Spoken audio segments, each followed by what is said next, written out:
Radio श्रीक्षेत्र। जय Jagannath श्रोताबंधु, radio श्रीक्षेत्र को आपण समस्त को स्वागत। कोटि कैवल्यनाथ श्री जगन्नाथ पादपद्म अनंत कोटि प्रणाम जनाई रेडियो श्रीक्षेत्र शुणुवा आमर समस्त श्रोताबंधु को प्रणाम जनाऊँगी एवं आरंभ करुचु श्री जगन्नाथ अनन्य भक्त डॉक्टर श्रीकांत परिजांकर महाप्रभु हेर पंचम भाग। आत्मीय जने आशा करुचु आपण माने विगत चारोटी भाग परी ए भाग को मध्य सही भली सम्मान देवे, श्रद्धा करिवे एवं भक्ति रे शुणिबे। ताहाले आरंभ करुचु महाप्रभु हेर पंचम भाग। क्षणिकरे बापांक घर श्रीमंदिर पालटिगला। मणिमांक पूज्य सेवक माने लागिगले। मुक्ति मंडप सभापति महोदय ठाकुर घरे निजे पूजारे बसीगले। एपटे रोषेई चलिला। तापरे ननांक आदेश समस्तंक पाई पत्र पकांतु। आउ गोटे अधिक पत्र पकाइथिबे, सबु पत्र रे परसंतु। समस्त सेवक भोजन रे बसते। मोते नना अधिका पत्र आड़कू आंगुली निर्देश देई कहिले, आपण भी बसंतु आम सह ब्राह्मण भोजन रे। धन्य मो बापा। श्रीमंदिर मो मणिमांक अंग लागी सेवक आज तांको रूम रे ब्राह्मण भोजन करुछंती। भोजन सरिला। 10 जन नना कहिले, सबु पत्र आपण एथर उठाई नहीं बाहरे फोपाड़ी हाथ धोई आसंतु। मु आसिला परे नना तांको गामुछाटी को मो कांधरे पकाई देई मो हाथ किछि टंका देई कहले, समस्तंको 5 टंका लेखाई देई समस्तंको पाद उपरे मुंड रखी प्रणाम करी बापांको आत्मार शांति निमते ध्यान करी कल्याण नियंतु। प्रतिटी सेवकंको पाद उपरे मुंड रखुथाए, आखिरु लुह झरी जाउथाए। इहा परे ननांको हाथ जोड़ी कहली, नना मु जेतिकी जानिछि देउली पई आपण माने जेतिकी महाप्रसाद पूजा सामग्री सेवक मानक पाउणा बाबदरे आनुमानिक 30,000 टंकारु अधिक हेबो। दयाकरी कहतु केते देवी। समस्ते एकास्वर रे हसी उठिले। नना तांको अंटुरु एक थली बाहर करी मो हाथ को देई कहले, सेवारे अछु आज्ञा। आपणको मणिमांक सेवा जहा देवा कथा महाप्रभु सेई देई सारिछंती 3 दिन पूर्व। देउली भूमि पूजन कार्य बेले यज्ञ रे आम सबरो भाई भौणी माने किए 8 टंकाए लेखाएं दक्षिणा आमको देइथिले। मु गणी देइछि 2150 टंका अछि। यह आम तरफरु आम देउली द्वितीय श्रीक्षेत्र पाई। मु आश्चर्य होई कहली, आपण मानकु मो मणिमा कोन देई दैछंती? आज्ञा आम महाप्रभुंको आज्ञा। मणिमांक गीत गोविंद खंडुआरे मणिमांक आज्ञा माळ पाई से खंडुआ मां को पिंधा जीवा कथा हेउ कि आमे माने देउली जीवा एवं एठिकी आसीबा सबु सेई महाप्रभुंको आज्ञा थिला। हाथ जोड़िली कहली, धन्य आपण माने। दीर्घ 5 घंटा बापांक घरे सेवक माने अवस्थान परे सेवक माने प्रस्थान करने को बाहरिले। मु समस्त को प्रणाम करिली। मुक्ति मंडप गोसाई कहले, आज्ञा दियो देखा जीवेनि कि? चमकी पड़िली। मने पड़गला मु मो देउली भाई भौणी को वचन देइथिबा सेही कथा। दियो देखा जीवनि कि? मु हाथ जोड़ी कहली, आज्ञा मो बापांक देहांतर परा वर्षे। से मो वाक्य पूरण हेबा आगरू कहले, आज्ञा ये संसार रे केवल आपण को मणिमा एमिति दियो जहांको दर्शन पाई बापा की संपर्कियों को देहांतर 1 वर्ष पूरण को अपेक्षा करा जाए ना। आपण तांकु रत्न सिंहासन रे दर्शन करि परिबे, किंतु कोनोसी नैवेद्य अर्पण करिबेनी एही वर्षक भितरे श्रीमंदिर रे। हाँ हाँ दियो देखिबाकू जीबी, दियो देखाइबाकू भी नेबी। सेमानक जीवा बाटकू अनाई रही हाथ जोड़ी कहली। मु रुनु भाई को फोन कली, भाई आमे वचन देउछु आमर से सबरो माँ बापा मानकू आपण गोटे कथा करंतु। पद्मपुरर पट्टनायक बाबूंक सह कथा होई जांतु गोटे बड़ बसर आयोजन पाई। अन्य 60-70 जन को प्रथम पर्यायर मो मणिमांक दर्शन पाई लागी पड़ंतु। हाँ प्रथम पर्यायर विशेषतः जो माने वयस्क वयस्का सेही मानकू आनिबाकू चेष्टा करिवे। रुनु भाई सम्मति प्रदान करी जय जगन्नाथ कही फोन रखिले। एथिमध्यरे मु आउ थरे अनुरोध कली मानस भास्कर चित्तरंजन त्रिपाठी को श्री गुंडीचा मंदिर इत्यादि स्थान चयन पाई आउ थरे जिबा पाई। देउली रे मंदिर संक्रांतीय कार्य चालू थाए। ସବୁଠାରୁ ଆଶ୍ଚର୍ଯ୍ୟ, ଭୂମି ପୂଜନର ଯଜ୍ଞ ଶେଷ ପରେ ଗୋଟିଏ ନାଗ ନାଗୁଣୀ ଯୋଡ଼ି ଯଜ୍ଞସ୍ଥଳରେ ଆସି ପହଞ୍ଚିଥିଲେ। ସେମାନେ ଏବେ ମଧ୍ୟ ସେହି ଯଜ୍ଞସ୍ଥଳକୁ ଜଗି ରହିଛନ୍ତି। ୟା ଭିତରେ 2 ମାସ ଅତିକ୍ରାନ୍ତ ହୋଇଯାଇଛି। ଜାନୁଆରୀ 25 ତାରିଖ ସେହି ଶୁଭ ଦିନ ଆସିଲା। ରୁନୁ ଭାଇ ଗୋଟିଏ ବଡ଼ ବସ୍ରେ 82 ଜଣ ବୟସ୍କ ବୟସ୍କା ମୋର ପୂଜ୍ୟ ପୂଜ୍ୟା ଶବର ଆଜ୍ଞାମାନଙ୍କୁ ଧରି ଦେଉଳିରୁ ପୁରୀ ବାହାରିଲେ। ଯୋଜନା ହେଲା ସେମାନେ ଜାନୁଆରୀ 26 ତାରିଖରେ ମାନସ ଭାସ୍କର ଚିତ୍ତରଞ୍ଜନ ତ୍ରିପାଠୀଙ୍କ ଘରେ ଶ୍ରୀପତିନାଥଙ୍କ ବାର୍ଷିକ ଉତ୍ସବରେ ଯୋଗଦାନ କରି ସେହିଦିନ ପୁରୀ ଯିବେ ମଣିମାଙ୍କ ଦର୍ଶନ ପାଇଁ। ସେହିଦିନ ପୁରୀରେ ରହି ତା ପରଦିନ ସନ୍ଧ୍ୟାରେ ଦେଉଳି ପ୍ରସ୍ଥାନ କରିବାକୁ। ମନରେ ପୁଲକ, ମୁଁ ଦର୍ଶନ କରିବି ସେହି ବିଶ୍ୱାବସୁ ଆଜ୍ଞାଙ୍କ ବଂଶଜମାନଙ୍କୁ, ଲୋଟିଯିବି ସେମାନଙ୍କ ପାଦ ତଳେ। ତା ପରଦିନ ସକାଳୁ ସେମାନେ ପହଞ୍ଚିଗଲେ ଚିତ୍ତ ଭାଇଙ୍କ ନେଳିଆ ଶାସନ ଗ୍ରାମରେ। ଶବର ରାଜା ନିଜେ ଭଲ ମୃଦଙ୍ଗ ବଜାନ୍ତି। ସେ ଆରମ୍ଭ କରିଦେଲେ, ଏଠି ମୋ ମଣିମା ଶ୍ରୀପତିନାଥଙ୍କ ପାଖରେ ଉଦଣ୍ଡ କୀର୍ତ୍ତନ। ମୋତେ ସବିଶେଷ ଜଣାଉଥାନ୍ତି ରୁନୁ ଭାଇ, ଏହି ସଭାରେ ଯୋଗ ଦେବା ପାଇଁ ମଣିମାଙ୍କ ପରମ ସେବକ ରବିନାରାୟଣ ମିଶ୍ର, ଓଡ଼ିଶାର ବରପୁତ୍ର ଡକ୍ଟର ଶରତ କର, ଏମିତି ବହୁତ ଜ୍ଞାନୀ ଗୁଣୀମାନେ ଆସିଥାନ୍ତି। ରୁନୁ ଭାଇ, ଚିତ୍ତ ଭାଇ, ଶବର ରାଜା ବାରମ୍ବାର ଫୋନ୍ କରୁଥାନ୍ତି, ଆଜ୍ଞା ଆସନ୍ତୁ ଏଠିକି, ଆପଣଙ୍କୁ ଆପଣଙ୍କ ଶବର ପରିବାରମାନେ ଖୋଜୁଛନ୍ତି। ମୁଁ ଦିନ 3ଟା ବେଳେ ପହଞ୍ଚିଲି ନେଳିଆ ଶାସନ ଗ୍ରାମରେ। ମୋତେ ଦୂରରୁ ରୁନୁ ଭାଇ ଦେଖି କହି ଉଠିଲା, ଦେଖ ଦେଖ, ଏଇ ଏତେ ଦିନ ହେବ ଖୋଜୁଥିଲା ଯାହାକୁ, ସେଇ ଆସିଛନ୍ତି। ଛୁଟି ଆସିଲେ ସମସ୍ତେ। କେଉଁ ମା ମୋ ମୁଣ୍ଡ ଆଉଁସନ୍ତି ତ କିଏ ତା କାନରେ ମୁହଁ ପୋଛି କହୁଛି, ଏତେ ଶୁଖି ଯାଇଛୁ କାହିଁକିରେ? କେଉଁ ଶବର ବାପାଟି ତା ମୁଣ୍ଡରୁ ତା ଗାମୁଛା କାଢ଼ି ଆଣି ମୋ ମୁଣ୍ଡ ଉପରେ ରଖିଦେଇ କହୁଛି, ପୁଅରେ ଖରା କାଟୁଥିବ, ଛାଇକୁ ଆସରେ। ହେ ମହାପ୍ରଭୁ, ଧନ୍ୟ କରିଦେଲୁ ମୋତେ।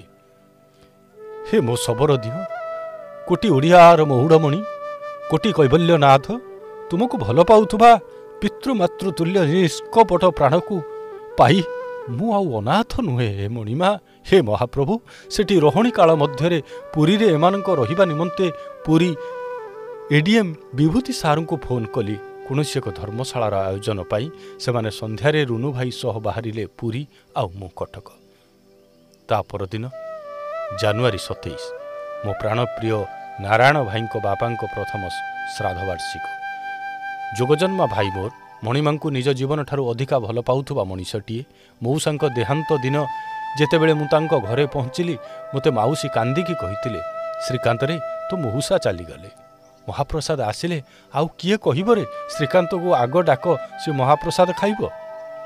ମୁଁ ସେଇଦିନ ଆଶ୍ଚର୍ଯ୍ୟ ହେଲି, କାରଣ ମୁଁ ଜାଣିନଥିଲି ମାସକୁ 3-4 ଥର ପୁରୀରୁ ମହାପ୍ରସାଦ ନାରାୟଣ ଭାଇଙ୍କ ଘରକୁ ଆସିଲେ ମୋତେ ମହାପ୍ରସାଦ ଖାଇବାକୁ ପ୍ରଚ୍ଛନ୍ନରେ ମଉସା ହିଁ ମାଉସୀଙ୍କୁ କହୁଥିଲେ। ମୁଁ କେବଳ ଦେଖିଛି, ମୁଁ ମହାପ୍ରସାଦ ଖାଇ ବସିବା ବେଳେ ମଉସା ଯେଉଁଠି ବି ଥାନ୍ତୁ ଆସି ମୋ ଆଗରେ ବସି ଦେଖିବେ ଆଉ ହସିକି କହିବେ, ଶ୍ରୀକାନ୍ତ ପେଟ ପୂରେଇ ଖାଇଦେ। ମୁଁ ମାଉସୀଙ୍କୁ ପଚାରିଥିଲି, ମୋତେ କ'ଣ ମହାପ୍ରସାଦ ଖାଇବାକୁ ମଉସା ହିଁ ଆପଣଙ୍କୁ କହୁଥିଲେ? ମାଉସୀ କାନ୍ଦିକି କହିଥିଲେ, ହଁ ରେ, ତୋ ମଉସା କହନ୍ତି ଶ୍ରୀକାନ୍ତ ମହାପ୍ରସାଦ ଖାଇଲେ ମୋ ପେଟ ପୂରିଯାଏ। ନାରାୟଣ ଭାଇ ସେହିଦିନ କାନ୍ଦି କହିଥିଲା, ଭାଇ ଡାଡ଼ି ଚାଲିଗଲେ, ମୁଁ କେମିତି ବଞ୍ଚିବି ବର୍ଷେ ପର୍ଯ୍ୟନ୍ତ ମୋ ମଣିମାଙ୍କ ଶ୍ରୀମୁଖ ନ ଦେଖି? ମୁଁ ନାରାୟଣ ଭାଇଙ୍କୁ ବଚନ ଦେଇ କହିଥିଲି, ଭାଇ ଯିଏ ଏତେ ବର୍ଷ ଧରି ମୋତେ ମହାପ୍ରସାଦ ଖୁଆଇ ଖୁସି ହେଉଥିଲେ, ଆପଣ ଏକା ନୁହନ୍ତି, ମୁଁ ବି ମୋର ସେହି ପିତୃତୁଲ୍ୟ ମହାନ ଆତ୍ମାଙ୍କ ତିରୋଧାନର 1 ବର୍ଷ ନ ପୂରିବା ପର୍ଯ୍ୟନ୍ତ ଯିବିନି ମହାପ୍ରଭୁଙ୍କ ଦର୍ଶନ ନିମନ୍ତେ ଶ୍ରୀମନ୍ଦିର। ଆମେ 2 ଭାଇ ମଉସାଙ୍କ ଶ୍ରାଦ୍ଧବାର୍ଷିକ ପରେ ମିଶିକି ଯିବା ମଣିମାଙ୍କ ଦର୍ଶନ ନିମନ୍ତେ। ଆଉ ମୁଁ ଏତେ ହତଭାଗା, ନାରାୟଣ ଭାଇ ବାପାଙ୍କ ଦେହାନ୍ତର ଠିକ୍ ବର୍ଷେ ପୂରିବାକୁ 2 ମାସ ଥାଏ ମୋ ବାପାଙ୍କ ଦେହାନ୍ତ ହୋଇଥିଲା। ସନ୍ଧ୍ୟାରେ ପହଞ୍ଚିଲି ନାରାୟଣ ଭାଇଙ୍କ ପାଖରେ ମଉସାଙ୍କ ଶ୍ରାଦ୍ଧ ଉତ୍ସବରେ। ସେ ତାଙ୍କ ଜ୍ୟୋତ୍ସ୍ନା ଅଳଙ୍କାର ସାମ୍ନାରେ ଥିବା ପଡ଼ିଆରେ ବିଶାଳ ଆୟୋଜନ କରିଥାନ୍ତି। କଟକ ଏବଂ କଟକ ବାହାରୁ ବିଶିଷ୍ଟ ବ୍ୟକ୍ତିମାନଙ୍କର ସମାଗମ। ଲାଗି ପଡ଼ିଲି ନାରାୟଣ ଭାଇଙ୍କ ସହ କାର୍ଯ୍ୟରେ।